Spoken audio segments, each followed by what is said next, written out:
Back everyone. So today we're actually going to look at point of aim versus point of impact shift on pistol suppressors. We have four pistol suppressors today. We have the Octane 45, the Octane 9, the Omega 45K, and the Omega 9K. All four of these cans use the same mounting hardware.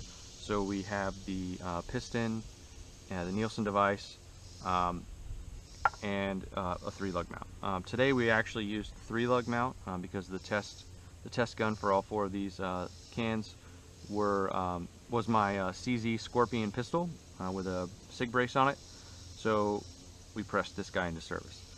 Silencer Co. has actually recently released a really cool new 3-lug mount. Unfortunately, they're sold out right now. When they get them back in stock, I will make sure to grab one. The cool part about it, this mount sort of sits out of the suppressor, but the new mount uses all that interior space there and sits very flush or very close to flush with the can. So you eliminate that 2 inches of length or so, really shortening it up. So I'm excited about that. So whenever you put anything on the end of your barrel, you're going to change the barrel harmonics. With a 16 or 18 or 20 inch rifle barrel, that's a lot of barrel. But a shorter pistol barrel, in theory, all things being equal, is stiffer. So when you hang something off the end of it, we wanted to test out what actually changes. Does anything change? Another reason for using the CZ, it does have a 7 3/4 or 8 inch-ish barrel.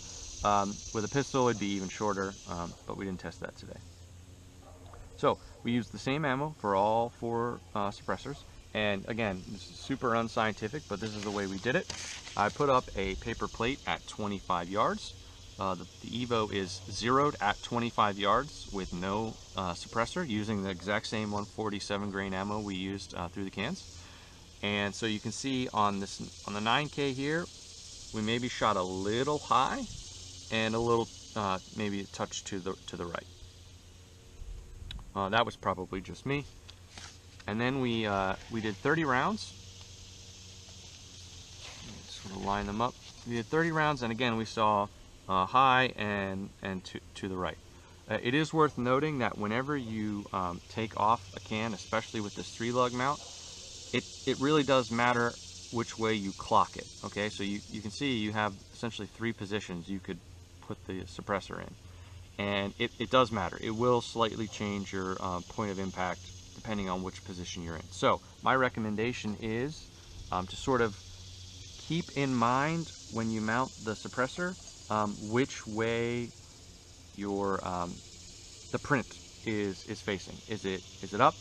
Is it down? Is it to the left? Is it to the right? Just keep in mind that when you zero it, and try to mount it the same way every time. You will get a much more consistent zero if you do that. So in between tests, I actually did take it off, and because I was switching things around, and so I probably didn't clock it the same. Although you will see it's fairly close. There are some of the shots from before that you can see through the first target. We did the same thing with the Omega 45K. Again, maybe a little high and a touch to the right, but overall pretty good. We went to 30 rounds again, and you can see it actually looks like it came down a bit this time, but maybe a little more to the right. So again, I probably did not clock them in the same position because I just wasn't paying attention. But do that. I did not save the targets for the Octane because I didn't think about it, and I stapled up targets over them and shot through them, so it wouldn't have told us much. However, you will see from the shooting video later, the Octane 45 did just fine.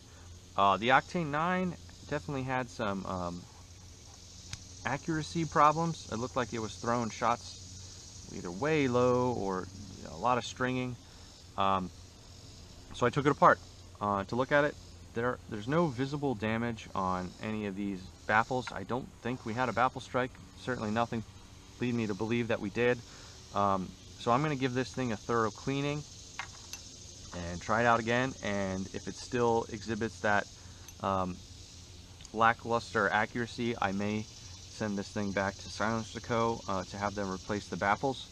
As I said, this is my oldest suppressor. I've had this thing for years and years and years, and I've shot many thousands of rounds through it. But I do clean it. As you can see, this isn't actually that dirty. I just cleaned it not long ago.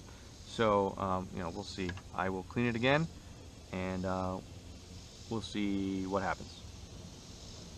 So all in all, you can see there wasn't actually a lot of point of aim, point of impact shift. It would be very easy to zero my CZ with one of these cans on it and just leave it on it. If you're in a position to do that, that's what I recommend you do, so that way you don't have to worry about the minor changes in shifting. You can see the accuracy in the 30 round groups of both of these were fine. Again, unmagnified at 25 yards, just one giant hole. So no problems there. Oh yeah, so that's it. So I would say minimal. The point of aim and point of impact shift for these suppressors is definitely minimal. You know, the Octane 9, there's something else going on there, so we're going to throw that data out until I know whether something's wrong with the can or not. We also took the Maxim out to the range today because it's awesome and people love it. Again, no problems with it today. Shot 50 more rounds, no malfunctions or anything. I do have a mounting plate coming. It should arrive tomorrow. So we're going to mount an RMR up on the slide here, actually on the can, and see how it does. I'm pretty excited about it. Since this does not move, we shouldn't have any flicker problems or anything like that, so it should be just fine. So stay tuned for that.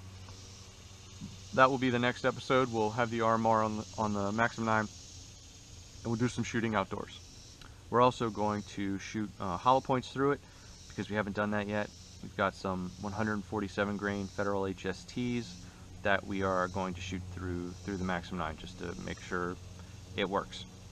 All right, so if you're interested in any of these pistol suppressors, they are all available now at Sterling Arsenal, as well as Silencer Co.'s entire product line, and not just Silencer Co. They carry a bunch of other brands of suppressors. If you're also interested in anything NFA related, short-barreled rifle, short-barreled shotgun, they make all that stuff in-house. So go in and check them out. Thanks, guys. Change my grip just to work that out. Yeah. It's in a good way though. It's really nice. Well, it's actually, you know what I actually like about it is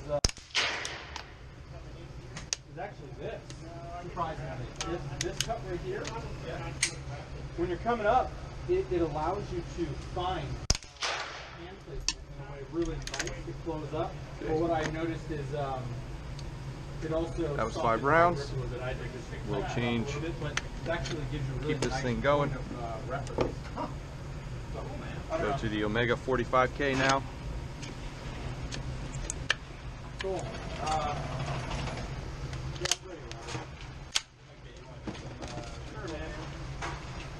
Let me look up the mag. What are we doing? Shooting some build drills. But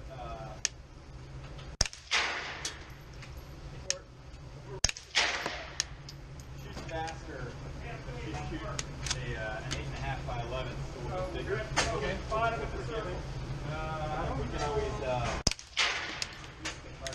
As you can see, I'm taking my time. just see what I have. I want this to be as valid as possible. No reason to rush through it. I am excited about the new 3-lug mounts from Silencer Co. I don't have one yet. They have all sold out.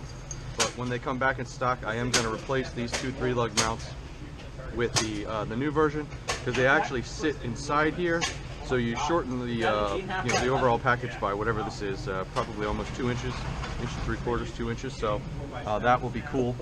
We're gonna head on over to the Octane 9 now. This was my first pistol suppressor I ever owned. I've had this thing for many years. In fact, it's still labeled, branded SWR.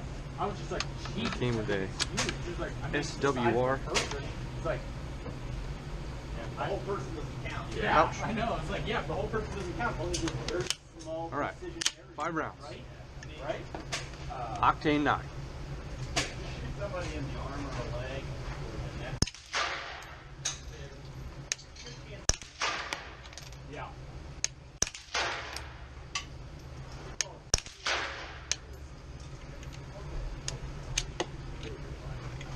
last try. Okay. I'm way more scared of that. I'm terrified. The one nice thing about the fact that these mounts stick out so much, they are really easy to take on and off. Get the appropriate spanner wrench that fits in there. I do use anti-seize. As you can see, there's some high temperature copper anti-seize. I found that that also works well. With the 3-lug mount, you don't really have to worry about it rotating off, right? Like a direct mount with a Nielsen device, a piston and a spring, you know, they will wobble, right? You got to tighten those down. It's not really a concern here, so I don't mind putting on the anti-seize. And last but certainly not least, the Octane 45.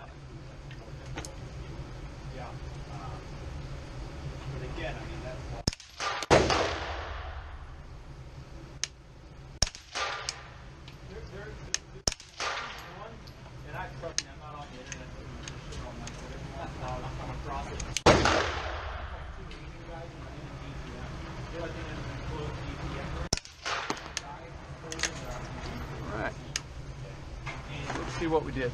I guess the guy leaves, the guy behind him, he just pulls up the delay now. He goes after him. It was just like, to me, that was again, that's a situation where everyone wants to think that they're going to get to a gun. But that guy was 2 feet away. Okay, so the Octane 45 had a really nice grip. That is 5 rounds, I think. It's like the Omega 45K, kind of the same way, right? I was aiming center of mass, turned it a little high and maybe a touch to the right. Again, a little high and maybe a touch to the right.